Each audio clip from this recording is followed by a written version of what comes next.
My name is Brooke, and I'm 32 years old. Right now, I'm sitting in my car outside the apartment I shared with Nathan for 6 years, my entire life packed into boxes in the trunk. 2 hours ago was supposed to be my birthday dinner, but instead I watched him post photos with his first love, announcing they never really stopped loving each other.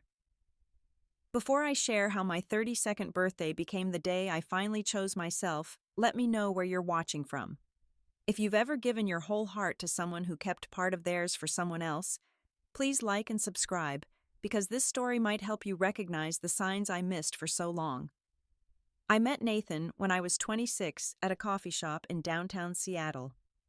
He was sitting in the corner booth, working on his laptop, and when our eyes met, he smiled this crooked smile that made my heart skip. He was everything I thought I wanted then. Tall with sandy brown hair that fell perfectly over his green eyes, an architect at a prestigious firm, and he had this way of making me feel like I was the only person in the room when he talked to me. Our first date lasted 8 hours. We started with lunch at Pike Place Market, wandered through the art galleries, had dinner at a small Italian place, and ended up walking along the waterfront until 2 in the morning talking about everything. Our dreams, our fears, what we wanted from life. He told me he had moved to Seattle from Boston 3 years earlier for a fresh start after a difficult breakup. He said he had dated his college girlfriend Emma for 5 years, but they had grown apart when she got a job offer in Paris. He made it sound so final, so resolved. I was working as a graphic designer at a marketing agency, then putting in 60-hour weeks trying to prove myself. Nathan understood ambition. He would bring me takeout when I worked late, sit with me while I finished projects, and never complained when I had to cancel plans for urgent client demands. He introduced me to his world slowly and deliberately. First his coworkers at happy hours, then his Seattle friends at game nights, and finally after 4 months his parents when they visited from Massachusetts. His mother Helen was warm but reserved, the kind of woman who wore pearls to breakfast and had strong opinions about proper etiquette. His father James was easier, quick with jokes and stories about Nathan as a child. They stayed for a week, and by the end of it, Helen pulled me aside and said Nathan seemed happier than she had seen him in years. She said I was good for him. I held on to those words like a talisman. After a year together, Nathan suggested we move in. He had found this beautiful 2-bedroom apartment in Queen Anne with views of the Space Needle and enough room for my home office. Moving day felt like the beginning of our real life together. We bought furniture at vintage stores on weekends, painted the walls warm colors, hung my artwork and his architectural drawings side by side. We adopted a cat named Mochi, who would curl up between us while we watched movies on Sunday mornings. Life fell into comfortable rhythms. Morning coffee together before work, text messages throughout the day, cooking dinner while music played through the apartment. We traveled when we could afford it. Weekend trips to Portland and Vancouver, a week in Mexico for our second anniversary, camping in the Cascades during summer. Nathan was thoughtful in ways that mattered. He remembered how I liked my coffee, left notes in my lunch bag, brought home flowers every Friday just because. But there were moments, small ones, I explained away. Sometimes I would catch him staring at nothing with this distant look in his eyes. When I asked what he was thinking about, he would shake his head and say work stuff. He kept a box on the top shelf of our closet that he said contained old college papers, but he moved it himself when we rearranged, and I never saw inside. His phone was always face down, not hidden exactly, but deliberately positioned. When it buzzed late at night, he would check it in the bathroom. His college friends would visit occasionally, and after enough wine, someone would always mention Emma. How brilliant she was, how she spoke 4 languages, how she was the only person who could beat Nathan at chess. They would catch themselves, glance at me apologetically, change the subject. Nathan would squeeze my hand under the table, a silent reassurance that I tried to believe. 3 years in, I found the Instagram account by accident. I was looking for a restaurant we had talked about, and when I typed in the name, her profile appeared in my recent searches on his laptop that he had left open. Emma Laurent, living in Paris, working as an art curator. Her feed was sophisticated and beautiful museums and galleries, and carefully composed shots of European streets. Nathan followed her. She followed him. Their last interaction was 3 months ago, a heart on her photo of the Eiffel Tower at sunset. I confronted him that night, trying to keep my voice steady. He said they were still friends, that it was nothing, that lots of people stayed connected with their exes on social media. He said I was being paranoid, that he had chosen me, that he loved me. He deleted the Instagram app from his phone in front of me, said it didn't matter anyway. We made love that night with an urgency that felt like trying to hold sand. The 4th year was when things began to shift in ways I couldn't name. Nathan started working longer hours on a major project, a new museum design that required coordination with international consultants. He would have video calls late into the evening, speaking in hushed tones about specifications and timelines.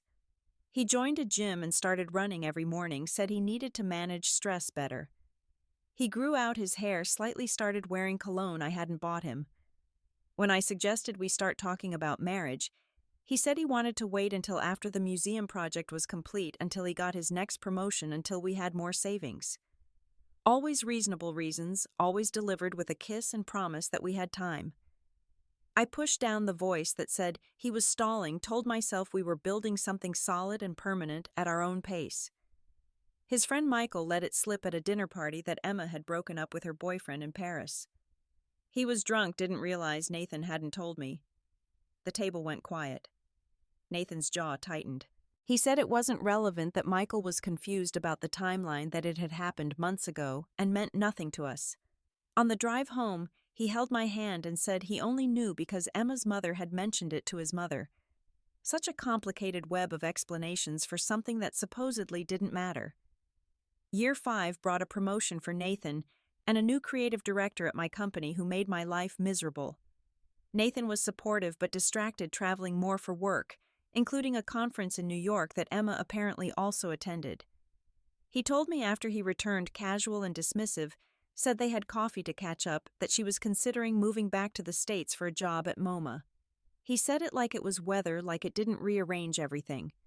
I threw myself into my work to avoid thinking about what it meant. I won a major design award, landed 3 new clients for the agency, was promoted to senior designer. Nathan celebrated with me, champagne and dinner at our favorite restaurant, but there was something performative about it. Like he was going through the motions of being a supportive boyfriend while his mind was elsewhere. The 6th year started with promise. Nathan seemed more present, more engaged. He planned elaborate dates, surprised me with weekend getaways, talked about looking at houses. I thought maybe he had worked through whatever had been pulling him away. I let myself relax back into trusting him completely.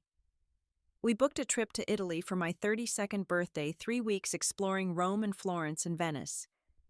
He said it would be special, that he had something important planned. Then Emma moved to Seattle. Nathan told me on a Thursday evening in March, 3 months before my birthday. He tried to make it casual, mentioned it while chopping vegetables for dinner like it was neighborhood gossip. Emma had taken a position at the Seattle Art Museum. Wasn't that interesting, such a small world? The knife paused for just a moment in his hand before he continued cutting. I felt the ground shift, but tried to stay steady. Seattle was a big city. We didn't have to run into her. It didn't have to change anything. Nathan seemed to read my thoughts because he came around the counter and pulled me close, said exactly that nothing would change. But his embrace felt like an apology for something that hadn't happened yet. The first time I saw her was at Whole Foods on a Saturday afternoon. Nathan had gone to get coffee from the cafe while I shopped for groceries. I rounded the corner with our cart, and there she was, examining organic strawberries like they were precious gems. She was exactly what I had built up in my mind, but somehow more. Tall and willowy, with dark hair that fell in perfect waves, wearing a simple black dress that probably cost more than my entire outfit. She looked up and our eyes met.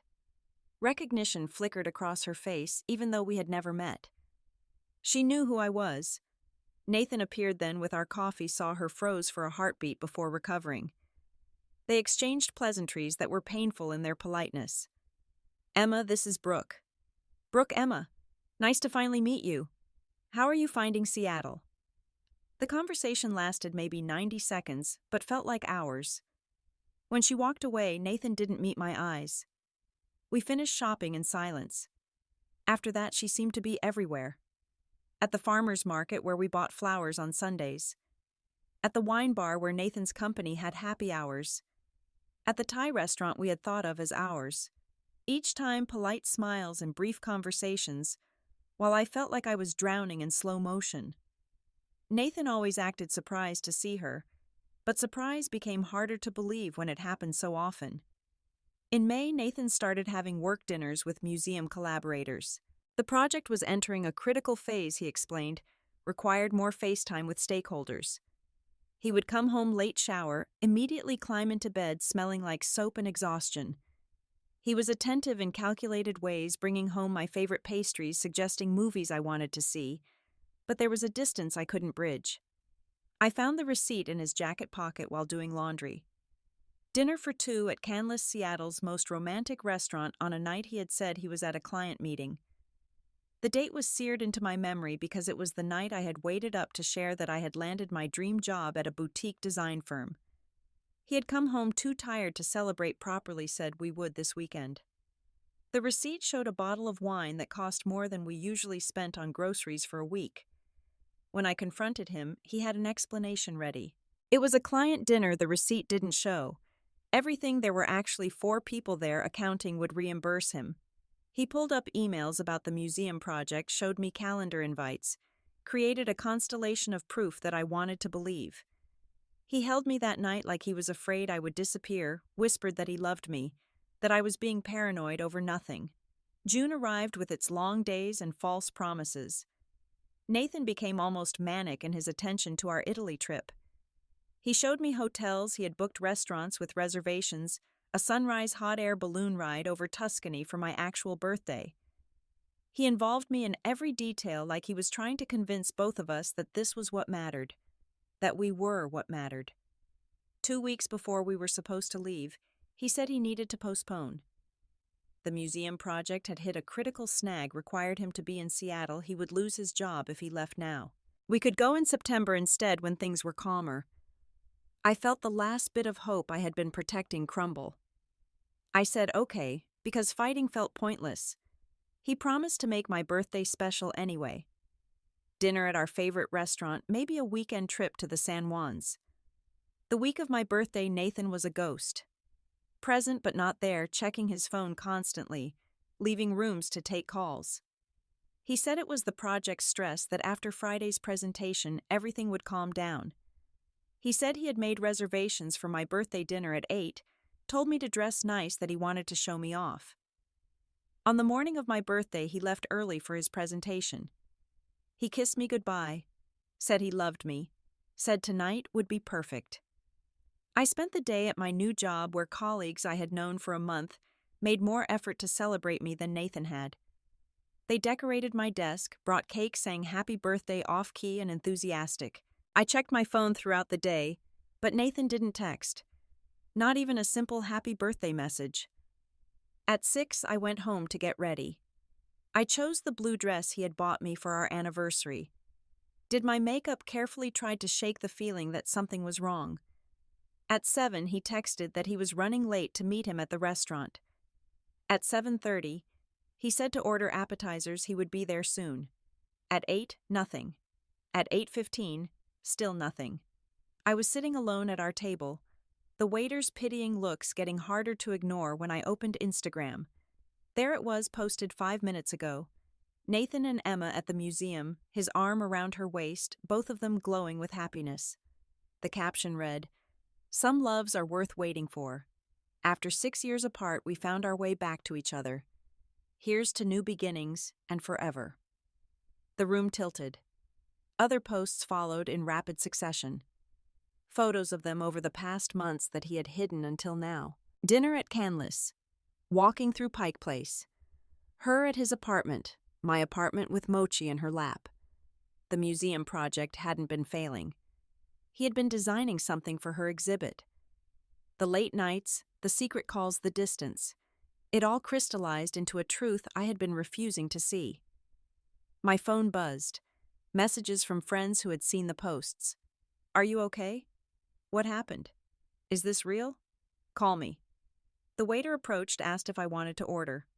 I stood up, left cash on the table, walked out into the Seattle drizzle without an umbrella. I didn't care about the rain or the ruined makeup or the blue dress getting soaked. I sat in my car outside the restaurant for 20 minutes, rain drumming on the windshield while my phone vibrated continuously. Nathan calling, texting, the words blurring together through my tears. I'm sorry. Let me explain. It's not what it looks like. Please answer. I love you. That last one made me laugh harsh and bitter in the quiet car. Finally, I drove home. Our home.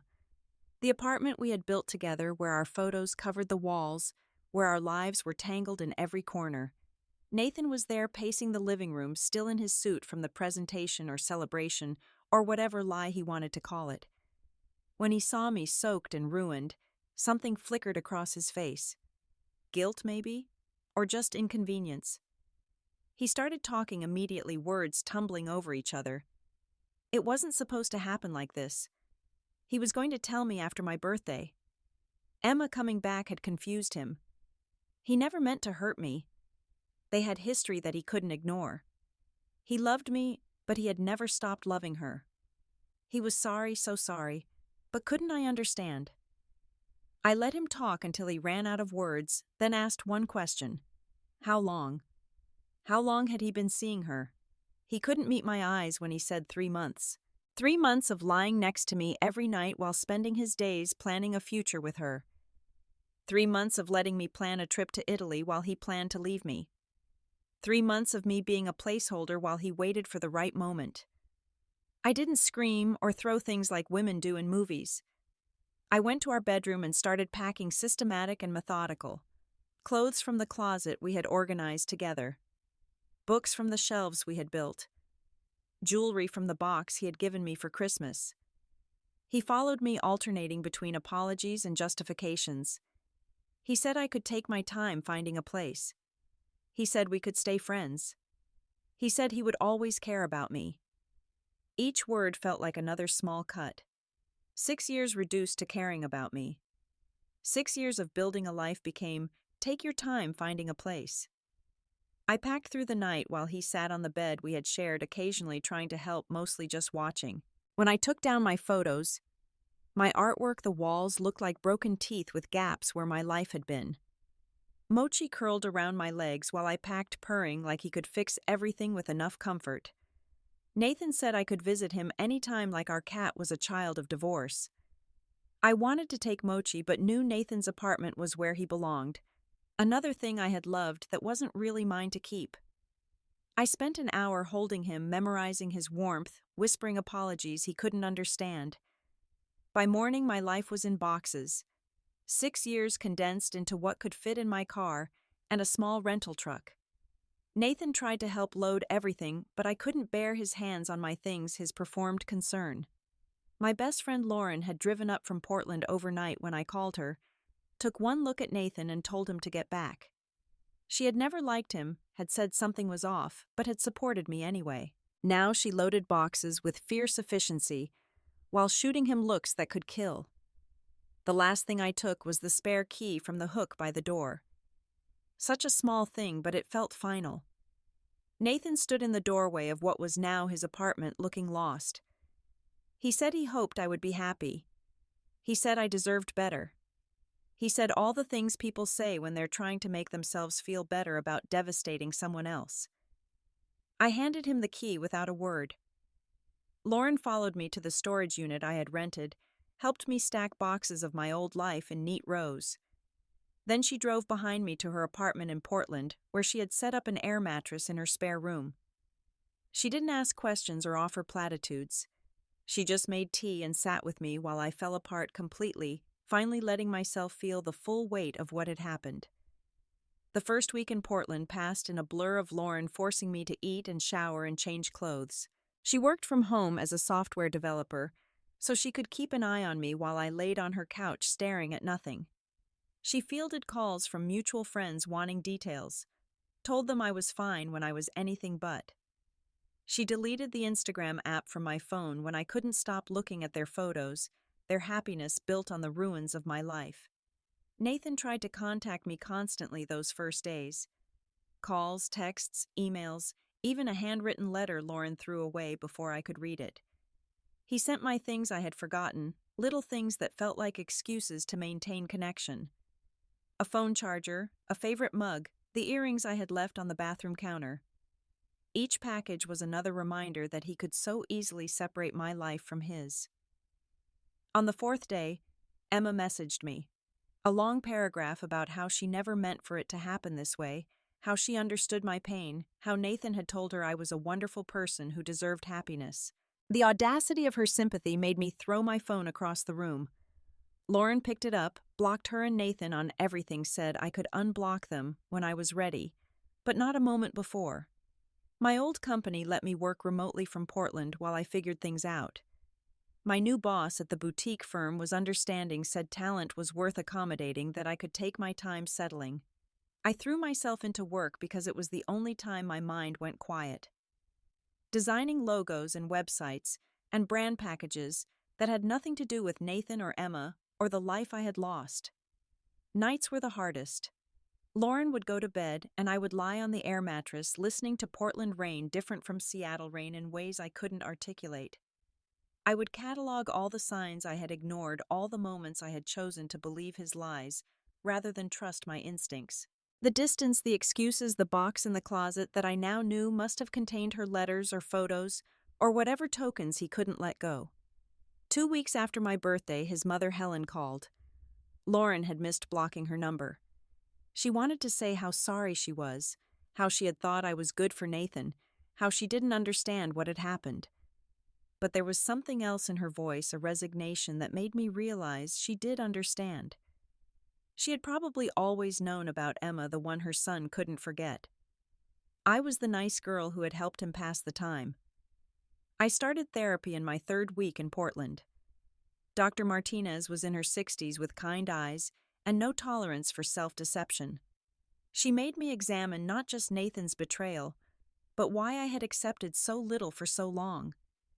Why I had ignored every red flag, every instinct, every moment of doubt. Why I had been willing to shrink myself to fit into whatever space he offered. The truth was uncomfortable. I had been so desperate to be loved that I accepted crumbs and called them a feast. I had built my entire identity around being Nathan's girlfriend, the cool girl who didn't make demands, who understood his need for space, who never asked too many questions about the past. I had betrayed myself long before he betrayed me. A month after my birthday, Lauren convinced me to leave the apartment for something other than work or therapy. We went to a food truck festival, walked through Powell's Books, had drinks at a rooftop bar overlooking the city. I felt like I was play acting at being human, going through motions I had forgotten the meaning of. But there were moments, brief ones, where I forgot to be sad. 6 weeks later, I found my own apartment in the Alberta Arts District. A studio with exposed brick and large windows that filled with morning light. It was nothing like the Queen Anne apartment with Nathan, and that was exactly what I needed. I painted the walls sage green, hung my artwork that had been in storage, bought furniture that was entirely my choice. No compromise, no considering someone else's opinion, just mine. My new neighbors were artists and musicians and writers who invited me to gallery openings and backyard concerts. I started to build a life that had nothing to do with my past. I joined a climbing gym because it was something Nathan would never do. I took a pottery class and made lopsided bowls that I loved. I adopted an elderly cat named Fitzgerald who only wanted to sleep in sunny spots and be left alone, perfect for my healing heart. 3 months after my birthday, Nathan showed up in Portland. He had gotten my address from someone, stood outside my building with coffee and my favorite pastries from Seattle. He looked different, thinner maybe, or just diminished. He said Emma had moved into the apartment, our apartment, but it didn't feel right. He said he missed me, had made a mistake, wanted to talk about us. I didn't invite him up. We sat on the steps outside while he talked, and I listened with a detachment that surprised me. He said Emma was everything he had built up in his memory, but memory wasn't reality. She was critical where I had been supportive, demanding where I had been easy cold, where I had been warm. He said he had confused intensity with love history with destiny. He said choosing her was the biggest mistake of his life. The Nathan I had loved would have broken me with those words. But this Nathan was a stranger saying things that no longer mattered. I could see him so clearly now, this man who would always be chasing something just out of reach, never satisfied with what he had. Emma would never be enough either. No one would, because the problem wasn't us. It was him. I told him to leave, that we had nothing to talk about, that he had made his choice and now had to live with it. He tried to take my hand, but I pulled away, stood up, went inside without looking back. He called and texted for weeks after that, voice messages about how he was going to therapy, how he was working on himself, how he wanted to prove he could be better. I never responded. The call from Emma came 4 months after my birthday, late on a Wednesday evening. I almost didn't answer the unknown Portland number, but something made me pick up. Her voice was smaller than I expected, exhausted in a way I recognized. She asked if we could talk, if I would meet her for coffee, said she understood if I said no, but hoped I wouldn't. Curiosity won over self-preservation.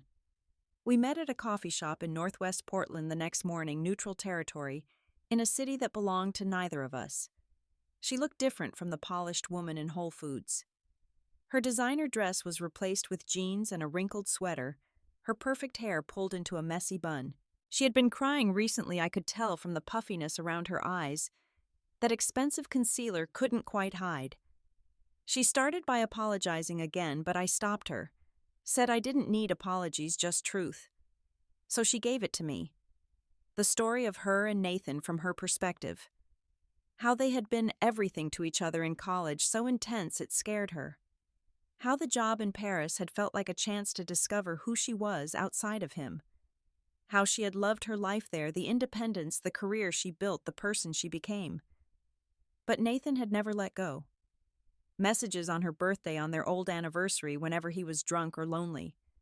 She had blocked him several times over the years, but always unblocked him, eventually drawn by the same history that trapped him. When she came to Seattle, it was supposed to be professional, a dream job that had nothing to do with him. But he had pursued her relentlessly.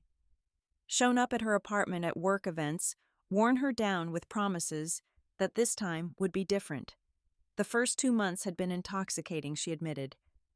The passion they had in college reignited the feeling of coming home to something familiar. But familiarity turned to suffocation.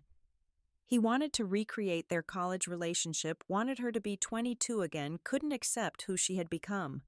He compared everything to their past, every restaurant, to places they had gone in Boston, every conversation to ones they had years ago. Then there were the comparisons to me. How I would have laughed at his jokes, how I never complained about his hours, how I had decorated the apartment. She realized he didn't want her or me, he wanted some impossible combination, the excitement of his first love with the comfort of his last. He had idealized both of us into fantasies that no real woman could fulfill. She had ended it the night before, told him to move out of the apartment, said they were repeating patterns that should have stayed buried. He had begged, raged, cried, but she was done. She came to Portland to tell me in person what she wished someone had told her, that Nathan would reach out to me again, that he would say everything I wanted to hear, that he would seem changed. But people like Nathan didn't change, they just recycled their damage with whoever was willing to accept it. We talked for 3 hours. 2 women who had loved the same broken man who had been diminished by his inability to be present with either of us. She told me about the box in the closet full of ticket stubs and photos from college, a shrine to a relationship that existed mostly in his imagination. I told her about the distance that grew even when he was right beside me, the feeling of being a placeholder for something I could never be. When we parted, she hugged me fierce and unexpected. She said I was brave for leaving, that she wished she had been that strong 6 years ago instead of now. I watched her walk away and felt something I hadn't expected, sympathy for this woman who had been as trapped by Nathan's mythology as I had been. We were both casualties of his inability to live in the present, to love what was real, instead of what was remembered or imagined. That night I finally cried for the last time over Nathan. Not the desperate sobs of early grief, but quiet tears for the woman I had been, who had accepted so little for so long. I cried for the years I had spent trying to be enough for someone who was looking through me toward something else. I cried for Emma too, pulled back into a past that should have stayed there. I cried until I was empty clean, ready to fill myself with something new. My 33rd birthday approached with a mix of anticipation and dread. Lauren insisted on planning something, said we were reclaiming birthdays from bad memories. She organized a weekend trip to the Oregon coast with our small group of Portland friends. We rented a house in Cannon Beach, cooked elaborate meals, played board games, watched storms roll in from the Pacific. On my actual birthday, we woke early to watch the sunrise. The beach was empty except for seabirds and the occasional runner. I stood at the edge of the ocean, let the waves wash over my feet, felt small in the best way. Lauren stood beside me, quiet, understanding this moment needed space. The sun painted everything gold, transformed the ordinary world into something magical. That afternoon, we explored tide pools, finding sea stars and hermit crabs, Lauren making up ridiculous scientific facts that made everyone laugh. We built a bonfire that night, roasted marshmallows, shared stories. My friend Marcus, a chef, who had become part of our group, made me an elaborate birthday cake decorated like a garden, each flower crafted from buttercream. When they sang Happy Birthday, I closed my eyes and wished for nothing except more moments exactly like this one. Nathan texted that day just, "Happy birthday. I hope you're happy." I deleted it without responding, felt nothing except mild annoyance that he still thought he had the right to contact me. Emma had been right about him reaching out about the promises of change. He had sent letters, emails with therapy insights, proof of his growth. But growth that only happened after consequences wasn't growth, it was manipulation dressed as evolution. The months that followed were quiet in the best way. I threw myself into work, designed campaigns that won awards, was promoted to creative director at the boutique firm. I dated casually, nothing serious. Just practice remembering that I was interesting and attractive and worth genuine attention. A photographer named David who made me laugh. A teacher named Alex who cooked elaborate dinners. A musician named Jamie who wrote songs that weren't about me but somehow felt like they were. Each relationship taught me something about what I actually wanted versus what I had been willing to accept. I wanted someone who was present, who chose me actively every day, who didn't carry shrines to past loves in closets or hearts. I wanted partnership, not performance. I wanted love that faced forward, not backward. I wanted someone who saw me, actually saw me, not a projection or placeholder or consolation prize. A year after leaving Seattle, I ran into Michael, Nathan's friend, at a conference in San Francisco. He looked uncomfortable when he saw me, but I waved him over, genuinely curious about the Seattle life I had left behind. He told me Nathan and Emma had tried again after I had heard she ended it, lasted another month before imploding completely. Nathan had moved to Boston, back to his parents, was working for a small firm, and supposedly in intensive therapy. Michael said Nathan had asked about me, wanted to know if I was happy, if I was seeing anyone, if I ever talked about him. The answers were yes, sometimes, and no, but I didn't tell Michael that. I just said I hoped Nathan found peace, meant it. Hurt people, and Nathan was possibly the most hurt person I had ever loved.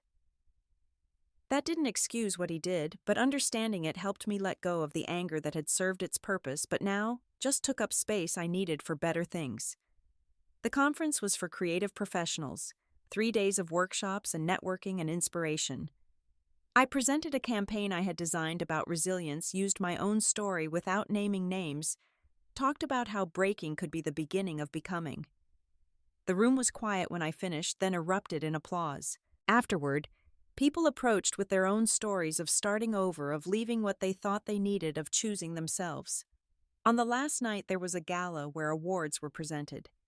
I won Emerging Creative Director of the Year, stood on stage holding this crystal trophy that caught the light like water.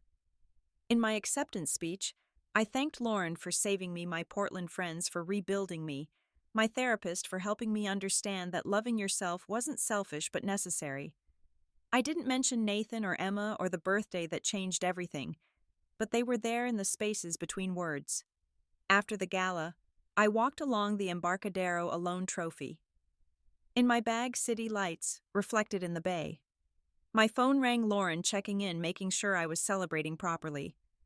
I told her that I felt like myself for the first time in years, maybe for the first time ever. She said she was proud of me, that watching me rebuild had been like watching someone learn to walk again, painful, but ultimately triumphant. I thought about calling my parents, telling them about the award, but it was late on the East Coast. They had been supportive through everything, confused by Nathan's betrayal, because he had seemed so perfect, so devoted. They sent care packages to Portland called weekly, respected my need for space while making sure I knew they were there. My mother had said something that stayed with me. That sometimes the wrong person teaches you enough about yourself that they become accidentally right, not for keeping, but for leaving. 2 years after my 32nd birthday, I was living a life I couldn't have imagined from that restaurant table where I sat alone in a blue dress. My apartment in Portland had become a home, walls covered with my work and art from local artists I had befriended. Fitzgerald the cat had been joined by a rescue dog named Rosie, who needed everyone to love her immediately and usually succeeded. My creative director role had evolved into partnership at the firm, equity in something I was building rather than just supporting someone else's dream. I had been dating Tom for 6 months, a carpenter who built custom furniture and played jazz piano on weekends. He was nothing like Nathan, steady, where Nathan was mercurial, present, where Nathan was distracted, honest, where Nathan was evasive. He had his own complicated romantic history, a divorce that had taught him what he didn't want. We took things slowly, both of us careful with our rebuilt hearts. Tom knew about Nathan, about the birthday disaster, about the years of accepting less than I deserved. He had held me through one unexpected crying session, triggered by finding an old photo, listened without judgment, shared his own stories of being diminished by someone who claimed to love him. We were building something based on who we were now, not who we had been or who we might become. When my 34th birthday approached, Tom asked what I wanted to do. I said I wanted something simple, just us, maybe dinner somewhere quiet. He understood without explanation that birthdays were still complicated for me. He made reservations at a small Italian place, the kind with candles and wine bottles, and a chef who came out to talk to guests. Perfect and unfussy, exactly what I needed. The morning of my birthday, I woke to Rosie jumping on the bed and Tom making breakfast in the kitchen. He had made pancakes in the shape of hearts, which should have been cheesy but was actually perfect. We spent the day at the Saturday market browsing art and eating too many samples, holding hands like teenagers. Simple, present, real. That afternoon, a package arrived. No return address, but I recognized Nathan's handwriting. Tom offered to throw it away unopened, but I needed to know. Inside was a first edition of my favorite book from college, the one I had searched for in used bookstores, the one Nathan had promised to find but never had. A note said simply, "I finally found it. You deserve every good thing. N." I stood holding the book, waiting to feel something. Anger, sadness, nostalgia, anything. But there was only a distant kind of pity. This was Nathan still trying to rewrite history to be the person he should have been. Tom watched me carefully, ready to support whatever I needed. I handed him the book, said to donate it, that someone else should enjoy it. The past didn't need to live in my present anymore. Dinner that night was perfect in its simplicity. Tom had conspired with the chef to make a cake that was actually a stack of profiteroles, my favorite dessert.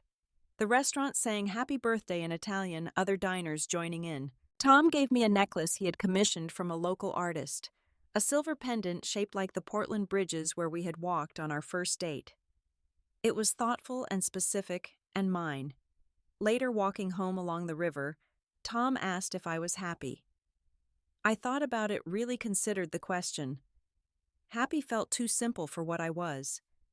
I was content, grateful, excited about the future, in love with my life and possibly with him. Though we hadn't said those words yet. I was myself, fully and completely, not performing or shrinking or accepting less than I deserved. I told him yes, I was happy, and meant it. That night, Lauren called to check in, a tradition since the birthday disaster. She asked if I had heard from Nathan, laughed when I told her about the book. She said it was such a Nathan gesture, too little too late, dressed up as grand romance. She was right, but it didn't sting anymore. Nathan was a lesson I had learned, expensive but valuable. He had taught me what I didn't want, what I wouldn't accept, what love shouldn't feel like. 3 months later, Tom and I were at a wedding in Seattle. It was my first time back since leaving, and the city felt like visiting a museum of my former life. Everything familiar but distant, like looking through glass at something that used to be yours. We stayed downtown, far from Queen Anne and its memories. The wedding was beautiful, my college friend Maria marrying someone who looked at her like she hung the moon. During the reception, I saw Emma across the room. She was with someone new, a woman with short dark hair who made her laugh in a way I had never seen. Our eyes met, a moment of recognition and something like solidarity. We didn't speak, but she raised her champagne glass slightly in my direction. A toast to survival, to moving on, to becoming who we were meant to be. I raised mine back then, turned to Tom, to the present, to the life I had built from the ashes of what burned. The next morning, Tom wanted to see where I had lived before. I drove him past the old apartment building but didn't stop. Someone else lived there now, had their own kitchen dance parties and Sunday morning coffee. The Space Needle was still visible from the corner window, but it wasn't my view anymore. Tom squeezed my hand, understood this was goodbye, not to Nathan, but to the version of myself who had lived there.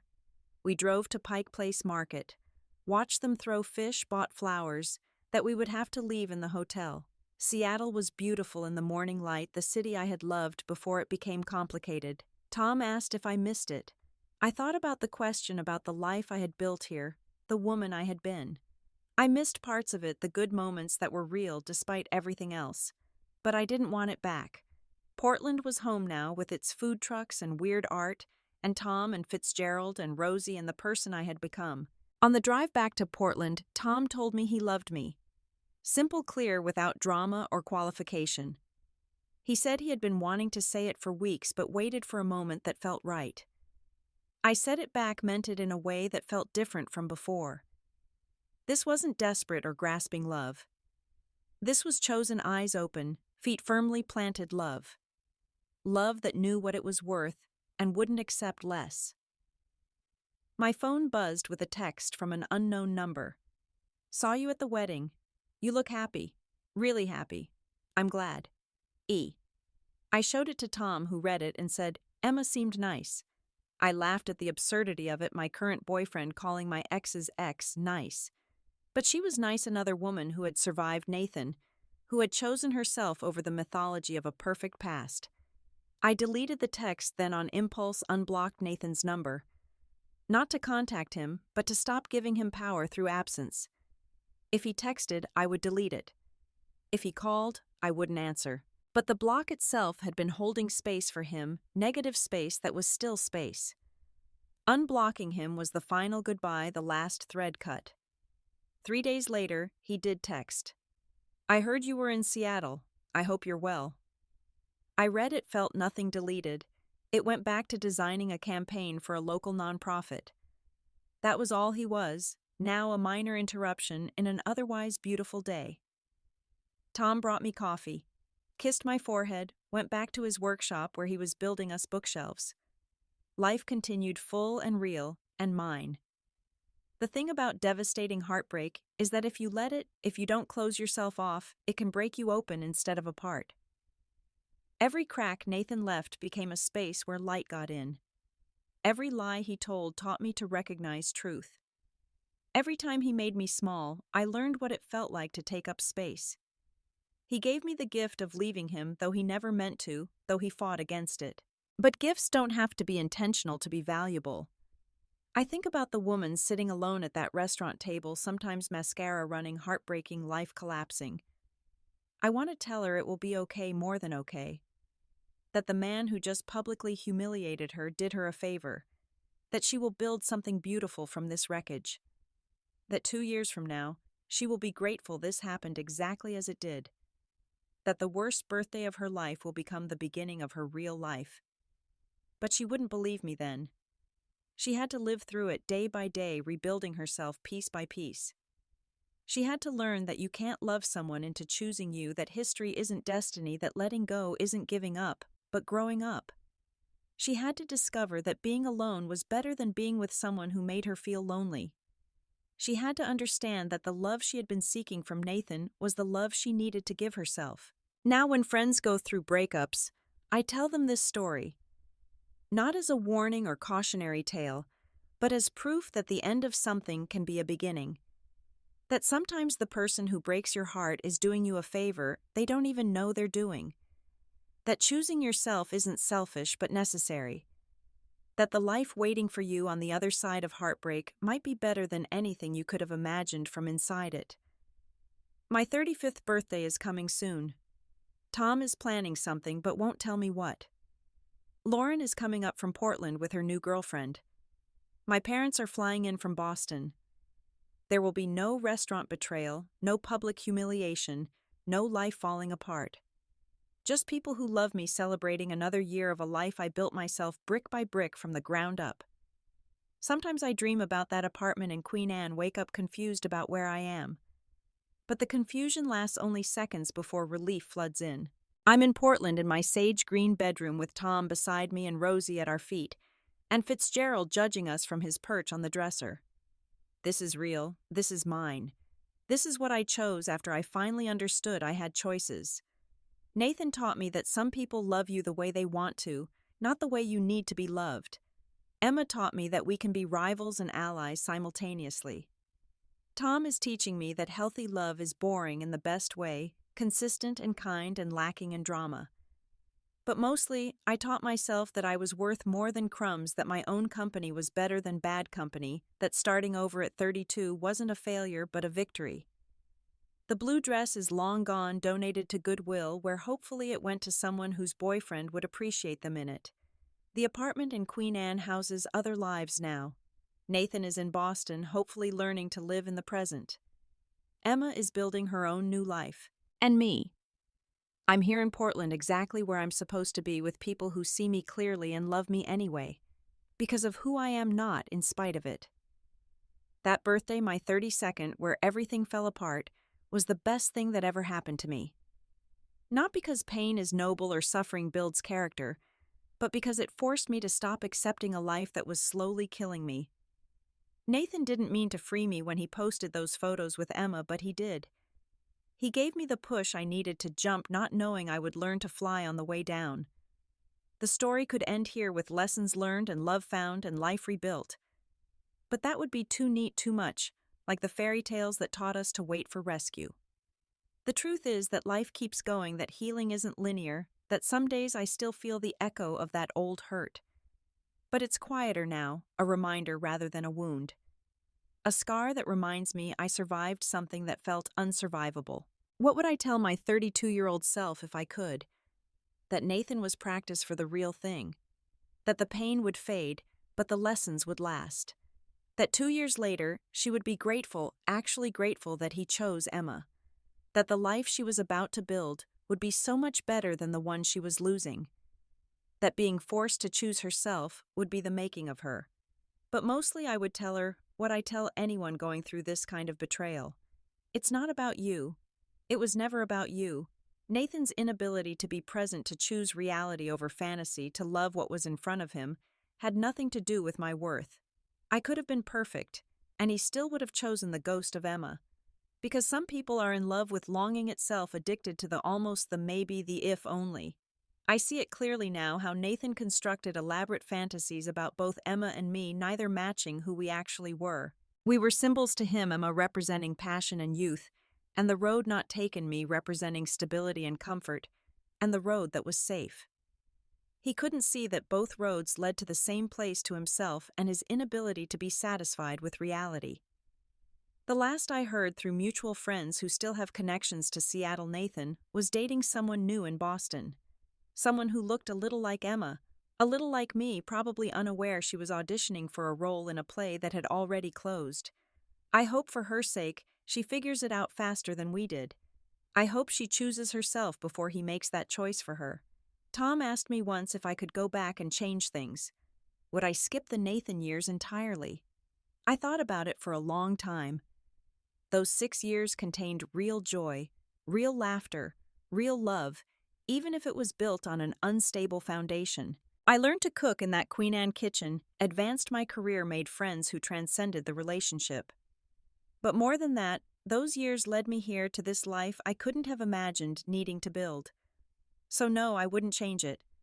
I would still meet Nathan in that coffee shop, still fall for his crooked smile, still move in together and adopt Mochi, and plan trips to Italy that would never happen. Because all of it, the good and the bad and the devastating, was part of becoming who I am. You can't skip the hard parts and still arrive at the same place. The breaking was part of the becoming. Now I know what red flags look like in daylight, not just in hindsight. I know that love shouldn't feel like anxiety, that partnership shouldn't require self-erasure, that someone who loves you should be able to see you clearly and choose you actively. I know that being alone is not the worst thing, that being with the wrong person is far lonelier than being by yourself. I know that I'm complete without anyone else, that a relationship should be a bonus, not a necessity.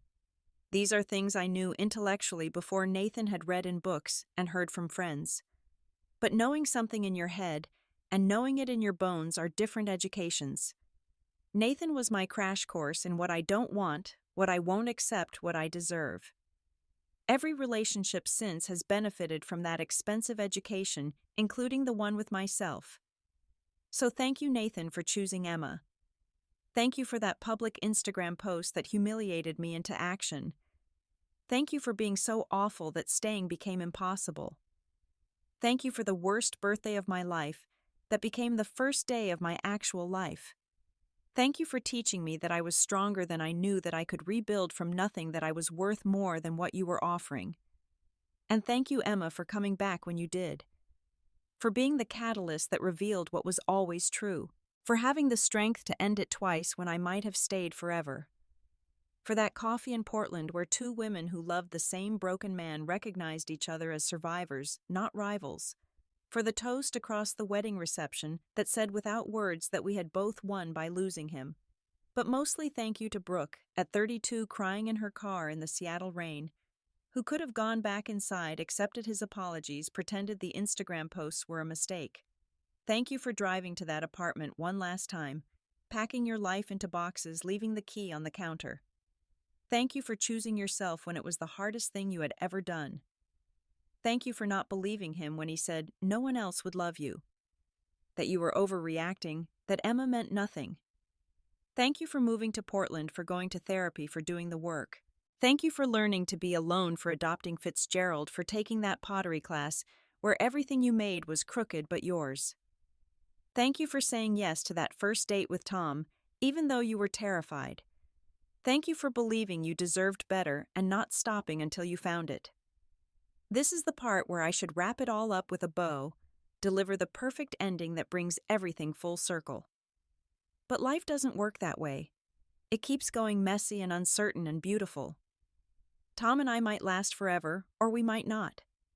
Portland might remain home, or I might move somewhere new. The firm might thrive, or I might start something different. The future is unwritten, which is exactly how it should be. What I know for certain is this: I will never again accept less than what I deserve. I will never again shrink myself to fit someone else's narrow definition of who I should be.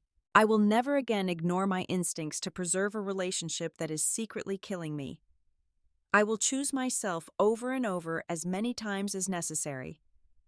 Because that birthday, when everything fell apart, taught me that I am worth choosing, worth fighting for, worth the life I built from the ashes. My phone buzzes with a text from Tom asking what I want for dinner, from Lauren sending a funny meme, from my mother checking in. My actual life full of people who see me and choose me and love me as I am. Not the life I planned at 26, not the life I was living at 32, but the life I chose and built and earned. The life where my birthday is just a day to celebrate another year of becoming more myself. I could say more about Nathan and Emma and the years I spent in Seattle trying to be someone I wasn't. But that story is over, has been over since I handed back that key. This is a different story now, one where I am the main character, not the supporting role. One where love is healthy and boring and real. One where birthdays are celebrations, not catastrophes. One where I never have to wonder if I'm enough, because I know down to my bones that I am. The sun is setting over Portland, painting everything golden. Tom is building those bookshelves in the garage, the sound of sandpaper rhythmic and soothing. Rosie is chasing her tail in the backyard, while Fitzgerald judges her from the window. Lauren just texted about weekend plans. My parents called to say they're proud of me. This is my life, ordinary and extraordinary, difficult and beautiful, nothing like I planned and everything I needed. That birthday 3 years ago, sitting alone at a restaurant table in a blue dress, was the end of one story and the beginning of another. The story where I saved myself, chose myself, rebuilt myself. The story where the worst thing that happened to me became the best thing. The story where I learned that sometimes people leave or betray or choose others, but that doesn't mean you're not worth choosing. It just means you were with the wrong person.